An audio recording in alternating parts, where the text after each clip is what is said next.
वंदो गुरुपद कंज कृपा सिंधु नर रूप हरि मोहतम पुंज जासु वचन विकरे निकरे धन्य धन्य सद्गुरु सुखदा महिमा कही न जाए। जो कुछ कहूँ तुम्हारी कृपा मोते कछु न बसाए। बोलिए प्रेम से श्री सद्गुरु महाराज की जय। मंच पर विराजमान श्रद्धेय महात्मागण, धर्मानुरागी सज्जन वृंद तथा आदरणीय माताओं एवं पुण्यवती बहनों, कल अपराह्न काल के सत्संग में मैंने बतलाया था इस सत्संग का आयोजन कराने का एकमात्र उद्देश्य है कि मनुष्य संत महापुरुष जो जीव के हित के लिए संसार में आते हैं उनके उपदेश का वर्णन हो। संत महापुरुषों ने हम लोगों के कल्याण के लिए क्या कहा उस बात को लोग सुन सके, इसी के लिए सत्संग का आयोजन है। तो यह कोई मन बहलाव के लिए नहीं, किस्सा कहानी नहीं, खेल तमाशा नहीं, लेकिन कल्याण की बात इस सत्संग में सुनाई जाती है। संत लोग जीव के कल्याण के लिए संसार में आते हैं। अभी सत्संग के प्रारंभ में संत कबीर साहब की वाणी का पाठ हुआ, आप लोगों ने सुना। संत कबीर साहब कहते हैं, मोरे जियरा बड़ा अंदेशवा मुसाफिर जइयो कौनी ओर। संत कबीर साहब इस संसार के लोगों को मुसाफिर कहते हैं। कहते हैं तुम किस ओर जा रहे हो, मेरे मन में इस बात से बहुत अंदेशा है। किसको कहा मुसाफिर? शरीर में रहने वाला जीवात्मा। प्रत्येक शरीर में, कोई भी शरीर हो, मनुष्य हो, पशु पक्षी, सब के अंदर में जीव है, जिसके रहने से चलना फिरना, घूमना फिरना, खाना चाहना, बोलना चालना सब होता है। वह जीव है कौन?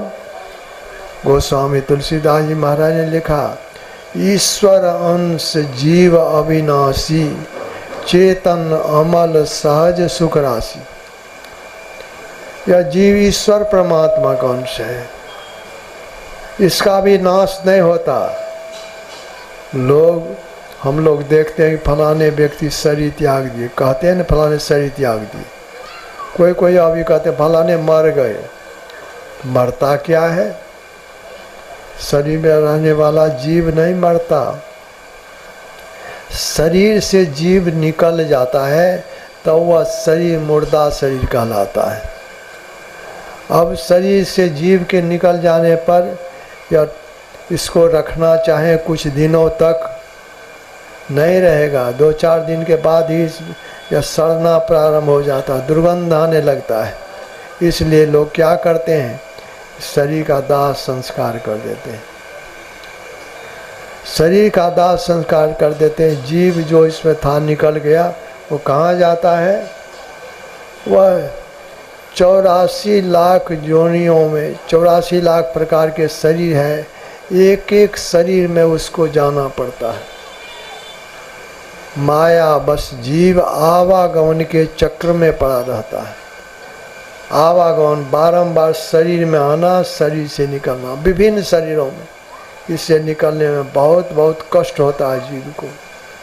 तो संत लोग इसी कष्ट से छुड़ाने के लिए, जीव को उबारने के लिए इस संसार में आते हैं।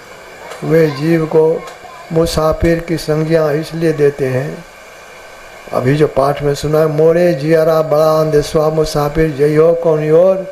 मुसाफिर शरीर में रहने वाला जीव को कहा कि मेरे मन में बड़ा अंदेशा हो रहा है क्या अंदेशा हो रहा है? तुम किस ओर जा रहे हो? अरे घर से कोई निकलते हैं, कहीं जाना होता है, किसी काम से बाहर जाना होता है, तो फिर लौट करके घर पहुंच जाते हैं। ईश्वर परमात्मा का अंश रूप जीवात्मा परमात्मा के धाम से निकल चुका है, निकला है, घूम रहा है, विभिन्न शरीरों में भटक रहा है। इसमें भटकने में बहुत कष्ट होता है जीव को। संत लोगों के मन में इसीलिए अंदेशा हो रहा है। अरे तुमको चाहिए कि परमात्मा के धाम से निकला फिर परमात्मा के गोद में पहुंच जाए। तुम बाहर के सुख में मगन होकर, बाहर के सुख, इंद्रियों का सुख, तन मन सुख, ये तन का शरीर का सुख, इंद्रियों का सुख, इसी में तुम भूल गया है। इसमें भूलने से, इसमें मग्न हो जाने से अपना कल्याण नहीं। गुरु महाराज की वाणी में है कि तन सुख, मन सुख, इंद्रिय सुख, सब दुख, ये सब दुख ही दुख है। इस ओर आ करके लोगों को सुख नहीं मिलता, लेकिन जीव भटक रहा है। भटकते हुए जीव को संत लोग याद दिलाते हैं, तुम परमात्मा के धाम से निकला था, परमात्मा की गोद से तुम अलग हो गया है, तो फिर उन्हीं की गोद में चले जाओ। यही हमारा काम होना चाहिए। लेकिन इस तरह से हम कर नहीं रहे हैं। विभिन्न शरीरों को धर करके, जैसे लोग कहीं जाते हैं तो दिन भर चलते हैं, पहुंच नहीं सके जहाँ पहुंचना होता है तो रात में रह जाते हैं कहीं पर, धर्मशाला में या कहीं भी ठहर जाते हैं। सवेरा होने पर फिर चल देते हैं। वो उसी तरह से हम लोग भी शरीर रूप धर्मशाला में ठहर गए अभी, फिर इसको छोड़ करके आगे बढ़ेंगे। विभिन्न शरीरों में जा कर के कुछ रहना होता है, फिर चलना होता है।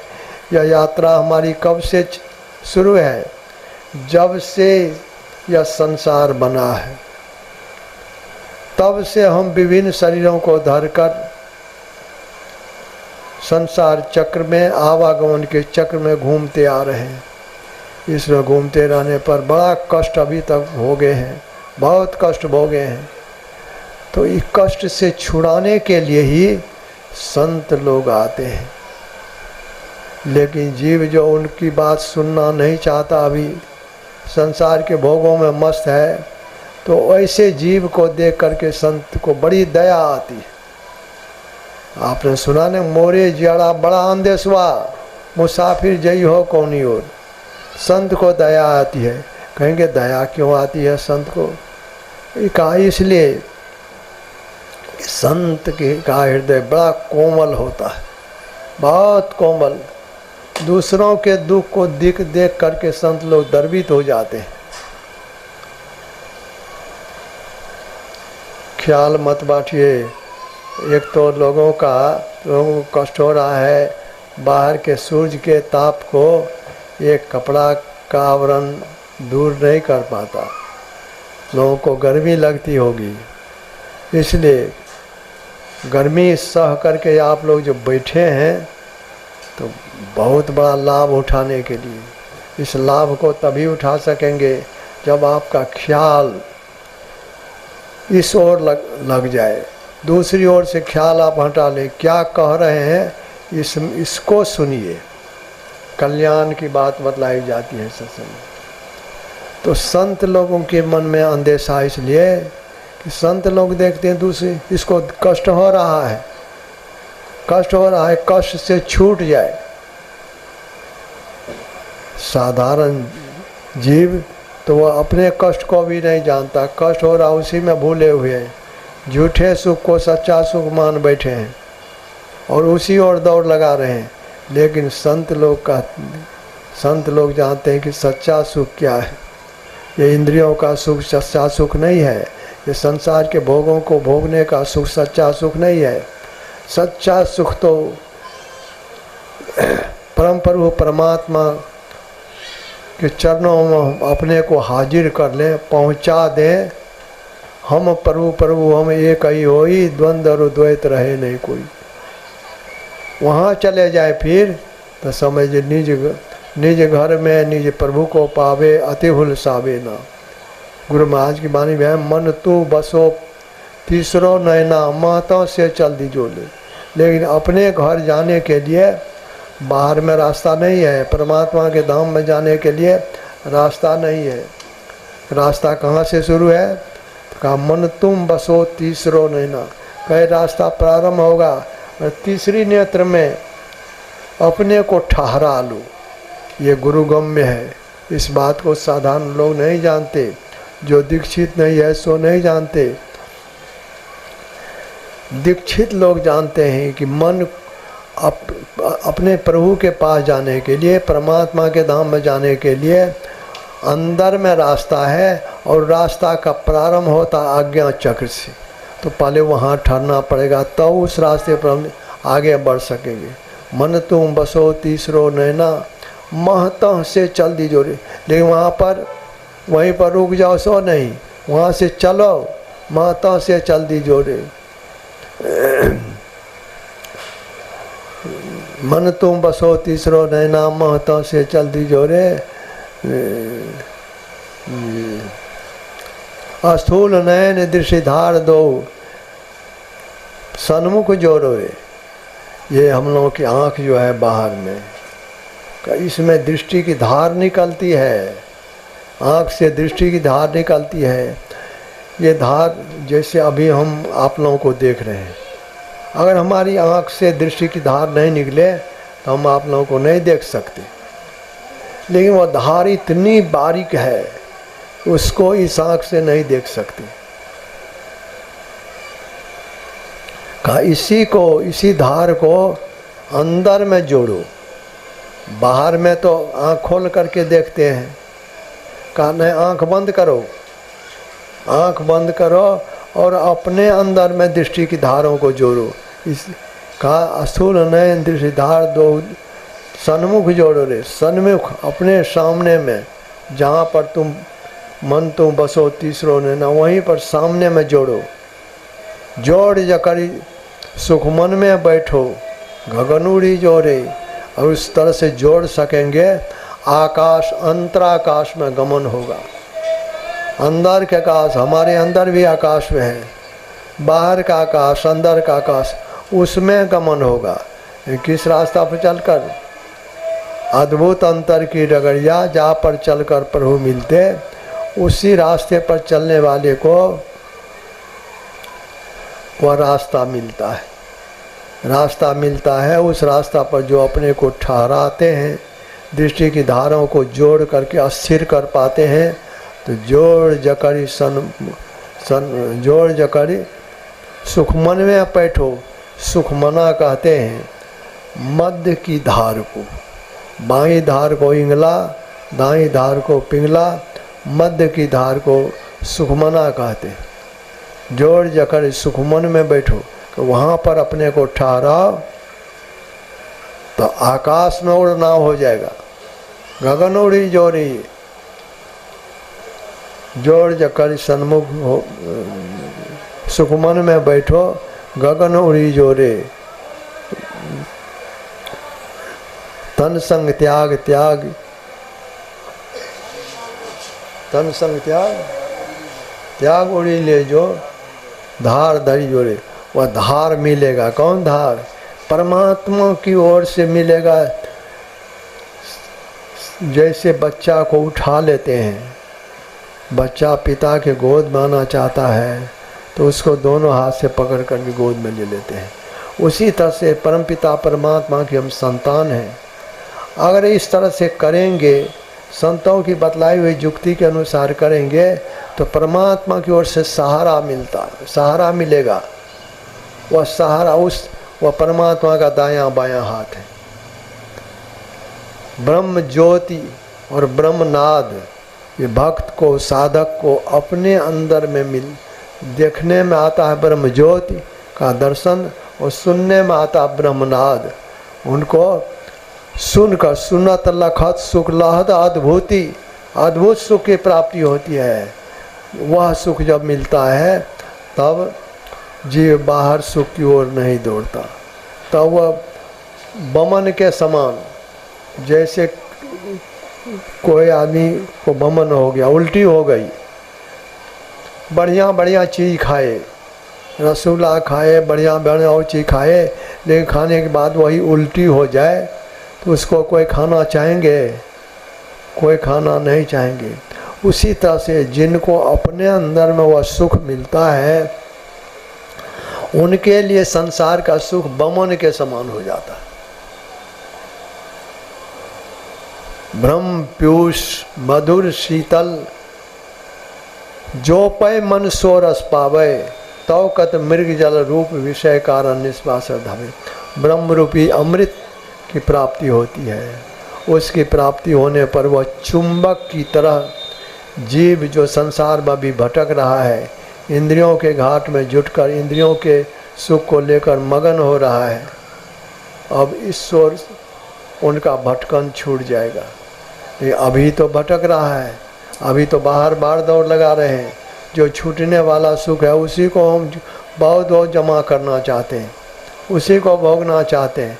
इस हालत में देख करके ही संत लोग कहते मोरे जियारा बड़ा अंधेश्वा, मेरे मन में अंधेशा हो रहा कि तुम हो परमात्मा के अंश, उस परमात्मा से निकल गए हो, उनसे बिलग हो गए हो। जीव जब हरिते बिलगान्यो देह गे, जीव जब ते हरिते बिलगान्यो देह गे निज के मान्यो। अपनी देह को, अपने घर को, संसार के सुख को, यही को अपना मान बैठे। इस तरह से जो कर रहे हैं तो भटक रहे हैं संसार में भटक रहे हैं। तो संत लोग कहते ईश्वर से मुख को मोड़ो, चलो परमात्मा के धाम में। संत राधा स्वामी साहब की वाणी है कि सूरत क्यों भूल रही, अब चेत चलो स्वामी पास। संत राधा स्वामी सूरत कहते शरीर चेतन आत्मा को। शरीर में केवल मन ही नहीं है, चेतन आत्मा है, लेकिन अभी मन के साथ मिला हुआ, जैसे दूध के साथ घी मिला हुआ रहता है। दूध को जहाँ ले जाएंगे दूध तो उसके साथ जाता है। उसी तरह से मन बाहर में भटक रहा है, तो इस सूरत इस मन के साथ मिला हुआ संसार सुख में पड़ा हुआ है। इसमें शांति नहीं मिलती, सुख नहीं मिलता। तो संत राधा स्वामी साहब कहते हैं सूरत क्यों भूल रही, अब चेत चलो स्वामी पास। क्यों भूली हुई हो, अब अपने मालिक के पास चलो। लेकिन कैसे जाएंगे? मन तो इस शरीर चेतन आत्मा को भटका करके संसार विषयों की ओर ले जा रहा भी। तो मन को भी समझाते हैं संत राधा स्वामी साहब, हे मनवा तुम सदा के संगी, त्यागो जगत की आश। मन को कहते हैं, हे मन तुम केवल इसी जीवन में हमारे साथ नहीं हो, जब से हम इस संसार में आ गए हैं, भटक रहे हैं, तब ही से तुम हमारे साथ हो। तब से तुमको क्या मिला अभी तक? ये संसार का सुख ही तो तुमने भोगा है। इसको भोग करके तुम्हें कभी संतुष्टि नहीं हुई, कभी तृप्ति नहीं हुई, अब भी नहीं होगी, तो करो क्या? फिर इंद्रियों को वे समझाते हैं संत राधा स्वामी साहब कि हे इंद्रियन तुम भोग दीवानी, क्यों फंसो काल की फांस। तुम जो इस संसार के भोगों में दीवानी हो रही हो, इसमें दीवानी होने से काल के फंदे में फंस जाओगी। तो करो क्या?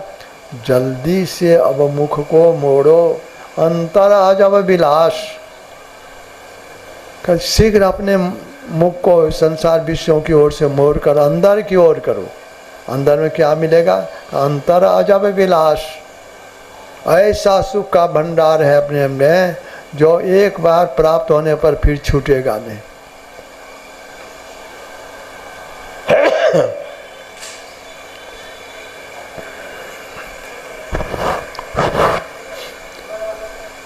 का उस सुख को प्राप्त करने के लिए जैसे बने तैसे करो कमाई, जिस तरह से भी हो उस सुख को प्राप्त करो। यही मानुष दे समया में करो परमेश्वर में पार। यह काम इसी शरीर में हो सकेगा। शरीर तो इस जीवन में मनुष्य का शरीर तुम्हें मिला है, नहीं करोगे छूटेगा, फिर अवसर नहीं मिलेगा, फिर यह मनुष्य अनमोल मनुष्य नहीं मिलेगा। नर समान नहीं कबनु देही, जीव चराचर जाचर जी। इस मनुष्य शरीर के समान और कोई शरीर नहीं है। तो एक बार इस शरीर के छूट जाने पर 84 लाख योनियों में जाना पड़ेगा। तो कहते हैं इससे छुड़ाने के लिए अपने मन को, अपने मुख को संसार विषयों की ओर से मोड़ कर अंदर की ओर करो। गुरु जुक्ति से करो। संत सर्व जो जुक्ति बतलाते हैं उस जुक्ति से करो। बाहर के विषय से संबंध छूट जाएगा, लेकिन अंदर की ओर हो जाने पर अंदर का सुख मिलेगा। अंदर का सुख पहले जप भी जो करेंगे उसमें भी एकाग्रता होगी तो बड़ा चैन मालूम पड़ेगा। असूल रूप का ध्यान करेंगे उसमें भी एकाग्रता होगी तो बड़ा चैन मालूम पड़ेगा। दृष्टि योग साधन के लिए तो कहना है क्या, दृष्टि योग साधन करने पर तो अपने अंदर में देखने में आने लगेगा। परमात्मा की अद्भुत लीला अपने अंदर में देख सकोगे। तो उसमें तो ऐसा सुख जैसा सुख कभी नहीं प्राप्त किया। इसीलिए गुरु महाराज की वाणी में है कि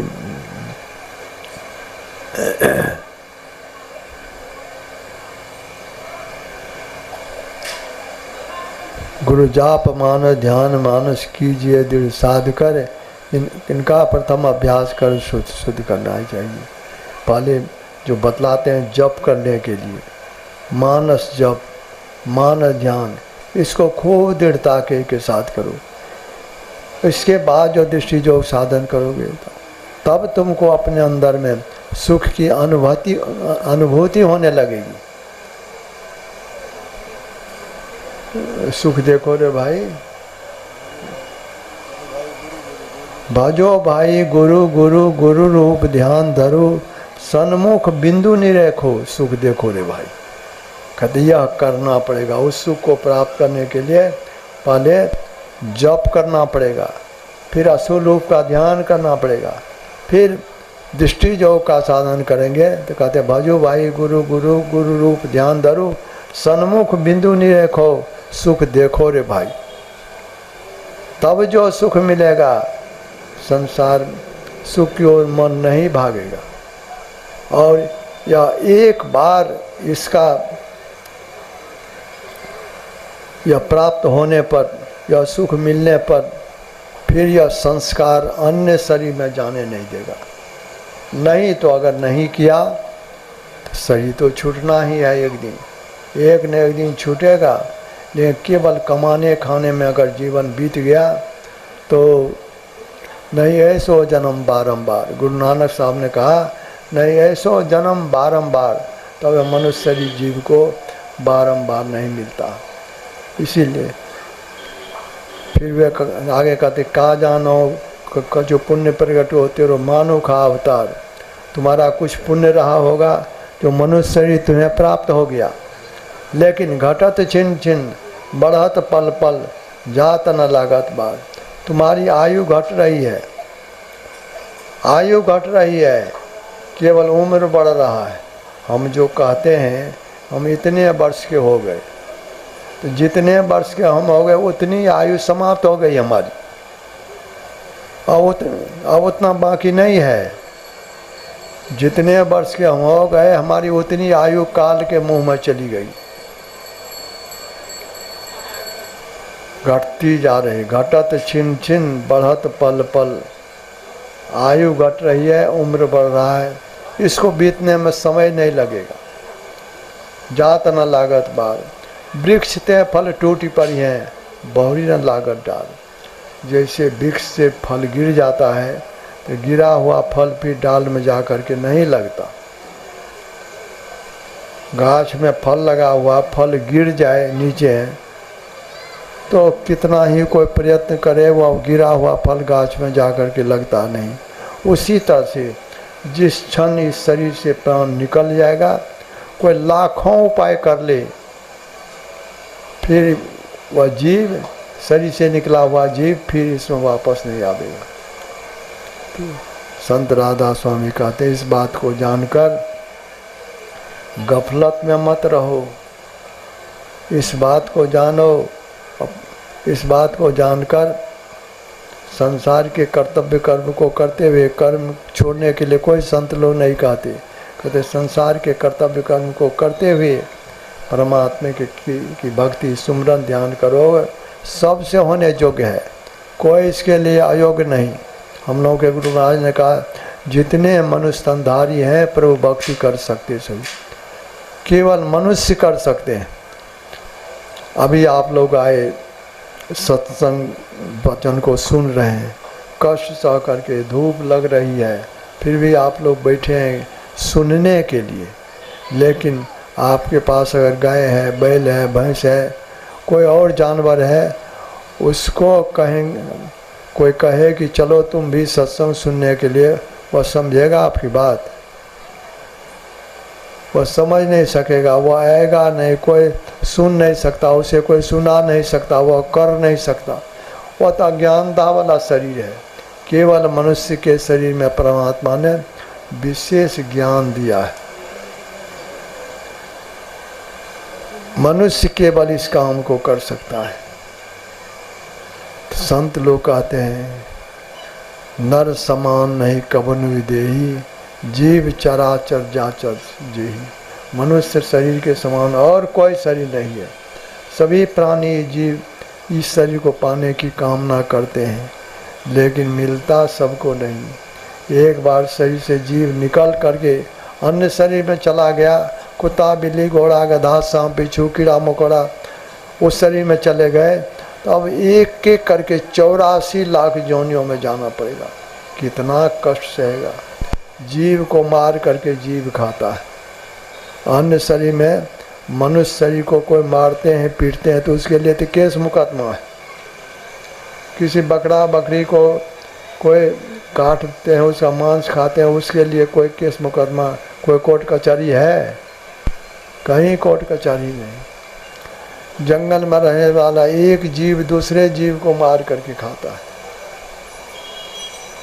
सांप है, मेढक को जीवित पकड़ कर निकलने लगता है। जीव मार करके एक जीव दूसरे जीव को खाता है। कितना कष्ट होता है। तो इस तरह का कष्ट तो बहुत भोगे हैं। यह शरीर जो मिला है परमात्मा ने दिया है, परमात्मा की बड़ी कृपा हुई है। यह शरीर मिला है कि अपने दुख को दूर करने का प्रयत्न करें, और दूर करना बस करने का यही एक उपाय है कि संतों की बतलाई हुई युक्ति पर हम चलें। चलना क्या है? 2 काम। संत लोग 2 काम करने के लिए बतलाते हैं। कहते सत्संग नीत और ध्यान नीत रहिए कर संलग्न हो। सत्संग करते रहो, सत्संग से तुम्हें ज्ञान मिलेगा, ध्यान करने की प्रेरणा मिलेगी, मन में चेत होगा कि केवल हमको कमाना खाना ही नहीं है, अपने उद्धार के लिए कुछ करना है। करें, या सत्संग से ज्ञान होगा। ध्यान करेंगे तो ध्यान करने से हम काल के मुंह से निकल सकेंगे। जैसे कि गुरु महाराज की वाणी में है कि माघ भूखा बाघ काल के मुख पड़ो है बावरे, होश कर चेतो सवेरे बचो ध्यान के दावरे, काल मुख से निमुखी भागो ध्यान के बल भाई रे, ऐसो अवसर खोई हो तो रोई हो पछताई। का ध्यान करो, ध्यान करने से ही काल के फंदे से निकल सकोगे। नहीं ध्यान करोगे तो काल तो भक्षण कर ही रहा है। संत पलटू साहब कहते तू क्यों गफलत में फिरे, सिर पर बैठा काल, सिर पर काल बैठा हुआ है। संत कबीर साहब की वाणी में है कि कबीर गर्व न कीजिए काल गहे कर केश, काल बाल पकड़े हुए है, इसलिए गफलत हो करके नहीं रहो। तो ये करना क्या है? सुमरन ध्यान करना है। सुमरन ध्यान करने की प्रेरणा सत्संग से मिलती है। इसलिए दोनों कामों को जो करते हैं, जैसे गाड़ी का चक्का, दोनों चक्का रहता है तभी वे आगे बढ़ पाता है। सत्संग करते हैं, ध्यान करने की प्रेरणा मिलती है। ध्यान करेंगे तो सदाचार का पालन करने की शक्ति प्राप्त होगी, पाप कर्म छोड़ करके रहने की शक्ति प्राप्त होगी। सत्संग ध्यान दोनों करते रहें, पाप कर्म से अलग हो करके रहें। संसार में जिस तरह का शरीर जीविकोपार्जन के लिए कर रहे करें, उसके लिए कोई नहीं रोकते। कहते जीविकोपार्जन के लिए जो काम करते हो करो, लेकिन सच्ची कमाई से अपना भरण पोषण करो। सच्ची कमाई से अपना भरण पोषण, परिवार के लोगों का भरण पोषण, और धर्म काम में भी जब बच जाए तो सभी करो। संत कबीर साहब ने कहा, साईं इतना दीजिए जा मैं कुटुंब समाए, मैं भी भूखा ना रहूं साधु न भूखा जाए। का विशेष हमको नहीं चाहिए, विशेष देंगे भी तो हम सब तो नहीं है खा सकेंगे, हमको इतना ही चाहिए। साईं इतना दीजिए जा मैं कुटुंब समाए, जिससे परिवार के लोगों का भरण पोषण अच्छी तरह से हो जाए, लोगों को खाने पीने का दिक्कत नहीं हो, ओढ़ने पाने की का भाव नहीं हो, आराम से रहें, इतना ही हमको चाहिए। और क्या, साईं इतना दीजिए जा मैं कुटुंब समाए, मैं भी भूखा न रहूं साधु न भूखा जाए। कोई साधु महात्मा आ गए, दीन दुखी आ गए, भिखारी आ गए, उनको भी मैं दे सकूं, केवल अपने ही खा करके समाप्त हो जाए सो नहीं, उनको भी दे सकूं, बस इतना ही हमको चाहिए। तो इतना ही चाहिए। जब पेट भरा सब दिन, बहुत रहने से ही क्या, बहुत है या शरीर छोड़ करके चले गए तो सब तो यहीं छूटेगा। तन धन परिजन सहित, धन जन परिजन सहित आपन तन, सब छाड़ी जइयो काम नौन ताबे, सब छोड़ करके एक दिन जाना पड़ेगा। इसलिए उस संग्रह में विशेष अपने मन को लगा करके नहीं रख करके, कर से कर्म करो विधि नाना, चित राखो जहाँ कृपा निदाना। हाथ से संसार के कर्तव्य कर्म को करते रहें और अपने ख्याल को परम प्रभु परमात्मा में लगा करके रखें। अपनी रानी को संभाल करके रखें, रानी मतलब पाप कर्म से बच करके रहें। कहे कभी निज रानी सम्हारी, सदा आनंद रहे न डाई। जो अपनी रानी को संभाल करके रहते हैं उनके मन में शांति विराज करती है। जो अधर्म के साथ धन लोगों का लूट करके किसी तरह से जमा करते हैं, भले लोग नहीं जाने, उनका मन कसोटता अपने जो हमने अच्छा नहीं किया, लोगों की मैंने हत्या कर दी, लोगों का धन हड़प लिया, उनको जीवन काल में भी सुख नहीं मिलता और शरीर छूटने के बाद तो क्या मिलेगा, उस अपकर्म के कारण वो घोर नरक में जाता है। इसलिए उस ओर से अपने ख्याल को हटाकर पवित्र जीवन बिताते हुए, पवित्र रानी में रहते हुए सुमरन ध्यान करें। यही मनुष्य पाने का परम फल है। ऐसा करेंगे ही लोक परलोक दोनों उत्तम बनेगा। यह जीवन भी सुखमय शांतिमय और आगे का जीवन भी सुखमय शांति बनेगा। तब देखिए आप लोगों को भी धूप के कारण कष्ट हो रहा है और मैं भी तो अस्वस्थता के कारण बाहर नहीं जाता हूँ। ये तो यहाँ जो आना हुआ दिल्ली चिकित्सा कराने के क्रम में आना हुआ, नहीं तो उधर जो अधिवेशन वगैरह होता है, जिला अधिवेशन, अनुमंडलीय अधिवेशन, प्रमंडलीय अधिवेशन, प्रखंड अधिवेशन, हमारे भाई लोग महात्मा लोग सब जगह जाते हैं। मैं तो कुपा घाट में ही रहता हूँ बस अस्थिर होकर के। यहाँ आना हुआ कि इसलिए कि चिकित्सा करानी थी, इसीलिए तो मुझे भी अधिक देर तक बैठने में कष्ट ही होता है। तो अब मैं अपनी बात समाप्त करता हूँ। यह जो सत्संग का आयोजन हुआ, चंद्रकिशोर बाबू ये इस सत्संग का आयोजन किए। आयोजन में कितना खर्च होता है, किस तरह से कष्ट भी लोग उठाते हैं, लेकिन यह अपने लिए नहीं, कोई सत्संग का आयोजन अपने लिए नहीं करते। संतों के का ज्ञान और लोगों को भी मिले और लोग भी इस बात को सुन सके, समझ सके, लोगों का कल्याण हो, इसी भावना से लोग सत्संग का आयोजन करते हैं। इस भावना से सत्संग का आयोजन करने वाले बड़े पुण्य के भागी होते हैं। इसका फल बहुत अधिक। भोज भंडारा केवल एक शाम खिला देंगे, वो तो जीवन भर तो उसी अन्न से रहेंगे नहीं, लेकिन सत्संग वचन सुन करके अगर थोड़ा सा भी चेत हो गया, इस रास्ते पर लग गए, बड़ा कल्याण होगा, जीवन सुधर जाएगा। यह जीवन सुधारने वाला काम यही सत्संग का आयोजन है। यह आयोजन करा के चंद किशोर बाबू, उनके भाई लोग, परिवार के लोग बड़े पुण्य के भागी हुए हैं। मैं इनके लिए शुभकामना करता हूँ, गुरु महाराज से प्रार्थना करता हूँ इनका जीवन सुखमय और शांतिमय बना रहे।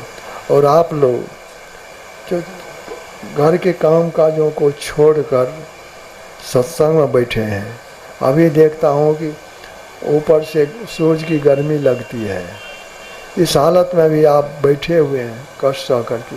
आप लोग भी बहुत बहुत पुण्य के भागी हैं। मैं आप सभी लोगों के लिए भी मंगल कामना करता हूँ, गुरु महाराज से प्रार्थना करता हूँ आप सभी लोगों का भी इहलोक परलोक उत्तम बने।